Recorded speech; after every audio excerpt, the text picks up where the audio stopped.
Sabi ng isang pilosopo, ang ganda ng kalikasan ay ang sining ng may kapal. Kaya naman ngayong Holy Week, bisitahin natin ang isa sa pinakamahusay na gawa ng siyang lumikha dito sa Pilipinas.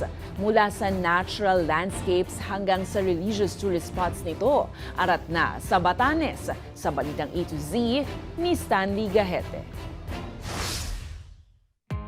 Welcome to Batanes! Woo! Ito ang paraisong islang probinsya ng Batanes na nasa tinaguriang travel bucket list ng maraming biyaherong Pinoy. Mapalad tayong nakabisita sa dalawa sa tatlong malalaking isla ng probinsya, ang Batan Island at ang Itbayat na dulong bayan sa tuktok ng Pilipinas. Sa isla ng Batan, makikita ang capital ng probinsya, ang Basco. Paglapag pa lang ng eroplano, bubungad na kaagad ang Mount Iraya. Sa bandang norte, dinarayo ang Vayang Rolling Hills na mala New Zealand ang datingan. Narito rin ang Instagrammable Basco Lighthouse na napaka-romantic ng feels, lalo na kapag sunset. Sa mga mahilig naman sa religious tour, nariyan ang makasaysayang Basco Cathedral na itinayo pa noong 1700s. Sikat ding puntahan ng simbahang bato na Mount Carmel o ang Tucon Chapel na tila nasa gitna sa pagitan ng Pacific Ocean at West Philippine Sea.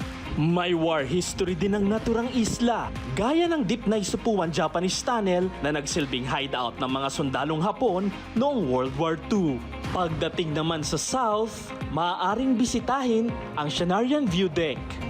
Magsulat ng iyong hiling sa libro ng Mahataw Church at magpa-picture sa pamosong no blowing of horn sign sa Uyugan Itbud. Ilan pa sa dinarayo sa Batanes ay ang sikat na ring Honesty Store and Coffee Shop, ang Marlboro Hills, at ang mga bahay na bato na simbolo ng katatagan ng mga Ivatan na kayang lampasan anumang bagyo.